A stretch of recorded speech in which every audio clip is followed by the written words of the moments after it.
हरिओम, जय महाकाल। दोस्तों, मैं हूं आचार्य मुकेश और आज हम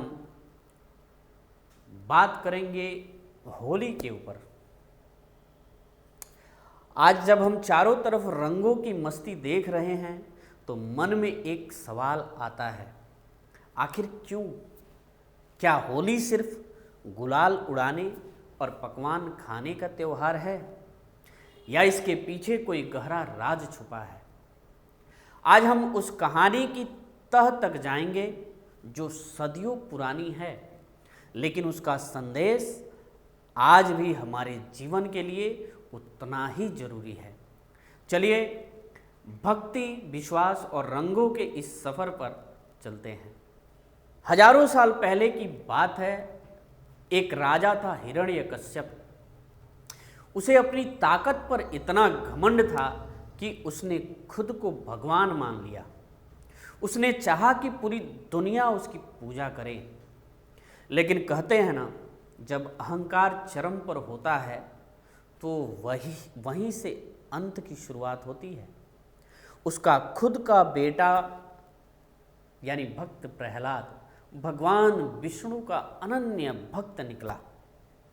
पिता ने उसे रोकने के लिए हजार जुल्म ढाया। उसे ऊंचे पहाड़ों यानी पर्वतों से फेंक दिया। हाथियों के पैरों तले कुचलने की कोशिश की गई, यहां तक कि जहरीले सांपों के बीच भी छोड़ा गया। पर जिसके साथ ईश्वर हो उसे कौन मार सकता है? हार कर राजा ने अपनी बहन होलिका को बुलाया, जिसे आग में ना जलने का वरदान था। होलिका प्रहलाद को गोद में लेकर दहकती आग में बैठ गई, लेकिन हुआ इसके बिल्कुल उल्टा। अधर्म की प्रतीक होलिका जलकर राख हो गई और अटूट विश्वास का प्रतीक भक्त प्रहलाद मुस्कुराता हुआ बाहर आया। यही है होलिका दहन का असली मतलब, कि चाहे बुराई कितनी भी हो, बुराई कितनी भी ताकतवर क्यों ना हो, अंत में जीत सच्चाई की होती है। एक और कथा मिलती है हमें कि कान्हा की शरारत और राधा का प्रेम। यानी अगर होलिका दहन बुराई के अंत का प्रतीक है तो अगले दिन की धुलेंडी प्रेम का उत्सव है, और इसका श्रेय जाता है हमारे नटखट कान्हा को। कथा आती है कि बाल कृष्ण थोड़े परेशान थे। उन्होंने माँ यशोदा से पूछा कि मैया, मैं इतना सांवला क्यों हूँ और राधा इतनी गोरी क्यों? माँ ने हंस कर कहा, लाला, अगर तुम्हें ये पसंद नहीं तो जाओ और जो रंग तुम्हें अच्छा लगे वह राधा के चेहरे पर लगा दो।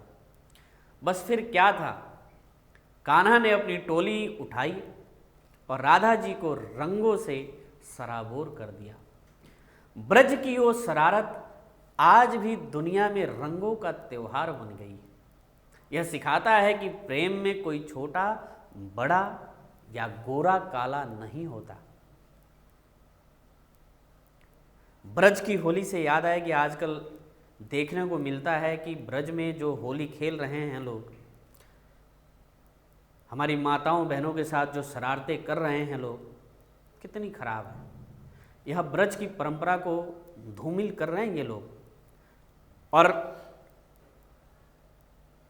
सत्यता अगर देखी जाए तो ये जितने लोग माताओं बहनों के साथ ब्रज में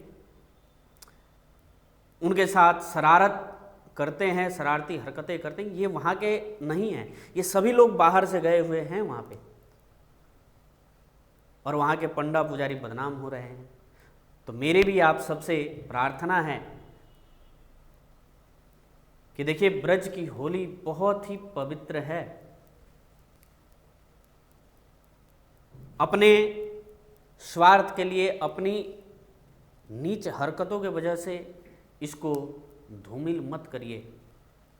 दुनिया के कोने कोने से लोग ब्रज में आते हैं होली खेलने और माँ राधा तथा कृष्ण का आशीर्वाद लेने। वहाँ के लोकल लोग बहुत दुखी हैं यह कृत्य देख करके। तो आप सबसे निवेदन है कि बाहर से जो भी भाई बंधु जाते हैं वहाँ पर सभ्यता, संस्कार और ख़ास करके राधा कृष्ण का प्रेम, इसका ध्यान रखें। जय श्री राधे।